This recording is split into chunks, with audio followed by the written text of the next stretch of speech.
Friends, ایک بار پھر آپ کے سامنے ایک نئی پریزنٹیشن لے کے حاضر ہیں، اور آج کا جو ٹاپک ہے وہ ہے اجتہاد. اور اجتہاد دراصل اسلامک اسٹڈیز جو CSS کا پیپر ہے اس کے حوالے سے میں نے یہ ٹاپک بنایا ہے. ویسے جنرلی کسی بھی ویور کے لیے اتنا ہی انفارمیٹیو ہو سکتا ہے. میں ہوں محمد نوفل عثمان، بلاگسٹار نوفل اکیڈمی. اگر آپ کو میرا ویڈیو پسند آ رہا ہے تو پلیز لائک اور سبسکرائب ضرور کر دیے گا. چلتے ہیں ٹاپک کی طرف. CSS کا اسلامیت کا پیپر تھا، سال تھا 2018. سوال آیا ڈیفائن اجتہاد، also highlight its contemporary importance in the light of Islamic فقہ.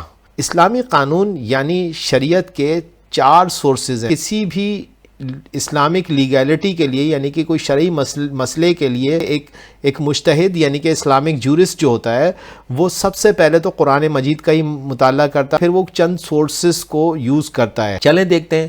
شریعت جو کہ اسلامی ریاست کا عملی قانون ہے، پریکٹیکل لا ہے شریعت. اگر آپ کو نہیں پتا کہ شریعہ کیا ہوتا ہے، شریعہ لا دراصل اسلامی ریاست جو ایک اسلامی ریاست ہوتی ہے اس کا یہ پریکٹیکل لا ہوتا ہے. اور اس کا وعدہ کانسٹیٹیوشن آف پاکستان کے اندر بھی کیا گیا ہے.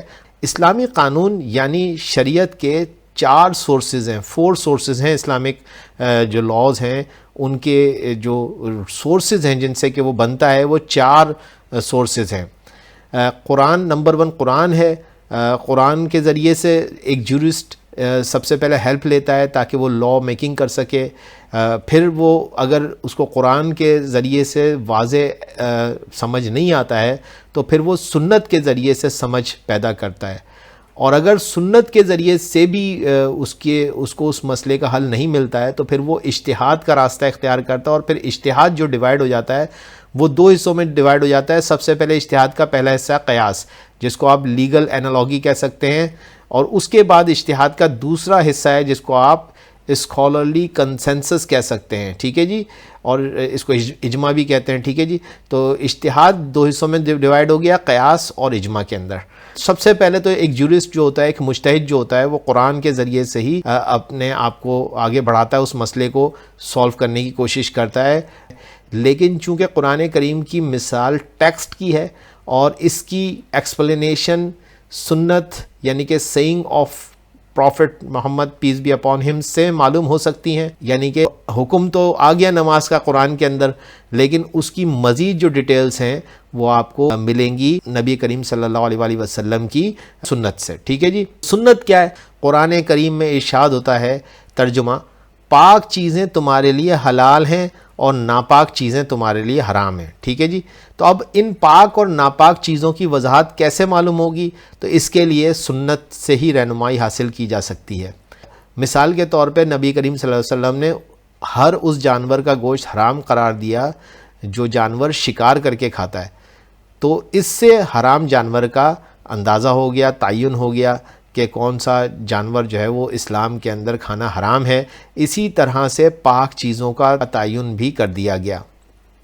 اسلامک جو لا میکنگ ہوتی ہے، شریعہ لاز ہوتے ہیں، ان کی ڈیولپمنٹ کے لیے جب قرآن کا سہارا لیا جاتا ہے اور قرآن کے بعد پھر سنت کا سہارا لیا جاتا ہے، تو اس کے بعد اگر وہاں سے تسلی بخش جواب نہیں ملتا تو پھر اسلام کے اندر اجتہاد کا راستہ موجود ہے جس کو آپ لیگل ریزننگ کہہ سکتے ہیں. اب یہ جو لیگل ریزننگ ہوتی ہے 2 حصوں میں ہوتی ہے. سب سے پہلے قیاس ہوتا ہے اور قیاس کے بعد پھر اس کے اوپر اجماع ہو جاتا ہے. دونوں چیزیں اجتہاد ہیں، یعنی کہ ایک مجتہد جو ہے یا مجتہد کی جو پوری ٹیم ہے، پورے یعنی کہ ایک فقہ کے جو ماہر ہیں سارے کے سارے، وہ جب قیاس کرتے ہیں اپنی انڈیویجول پوزیشن کے اندر تو قیاس ہے، اور اگر وہ سارے کے سارے کسی بات پہ راضی ہو جاتے ہیں تو وہ اجماع ہے. ہم اس کو ڈیٹیل میں دیکھ لیتے ہیں. ٹھیک ہے جی، اجتہاد کا لفظ جو ہے وہ جہد سے نکلا ہے جس کے معنی انتہائی کوشش کرنا ہے. اور مجتہد یعنی کہ جورسٹ کو اسی لیے مجتہد کہتے ہیں کہ وہ اپنی پوری فکری طاقت حکم شرعی یعنی کہ اسلامی لیگیلٹی کے ایکسٹریکشن کے لیے، اس کو حاصل کرنے کے لیے، اس میں سے نچوڑ نکالنے کے لیے اس میں ڈیڈکشن کرتا ہے، اپنی پوری کی پوری فکر سپینڈ کرتا ہے. ٹھیک ہے جی، اور اس طرح سے وہ ایک نتیجے پہ پہنچتا ہے. اجتہاد کا پہلا حصہ ہے جس کو آپ قیاس کہتے ہیں. اب قیاس کے اندر مجتہد یعنی کہ جورسٹ کی اپنی ایک رائے بنتی ہے، وہ قیاس کہلاتی ہے، اور اس کو انگریزی میں آپ اینالوجی کہہ سکتے ہیں. دوسرا اجتہاد کا جو اسٹیپ ہوتا ہے یا دوسرا اجتہاد کا آپ لیول کہہ سکتے ہیں وہ اجماع ہے. اور اجماع میں ہوتا یہ ہے کہ اگر یہ سارے جورسٹ جو ہیں وہ ایک کلیکٹیو کنسنسس کی طرف آ جائیں، ایک نتیجے کی طرف آ جائیں، تو وہ اس دور کے جورسٹ کا اجتہاد ہوگا اور وہ اس زمانے کے لیے اجتہاد ہو جائے گا، اور یوں شریعت کو ایک راستہ مل جائے گا اجتہاد کے ذریعے سے اس مسئلے کا.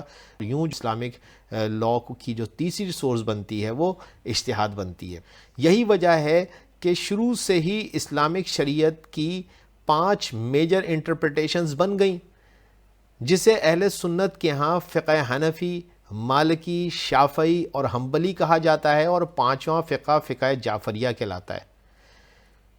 اور ان سب کی شریعت ایک ہے، ایک ہی اسلام ہے، ایک ہی قرآن ہے، ایک ہی سنت ہے، یعنی سورس ایک ہی ہے.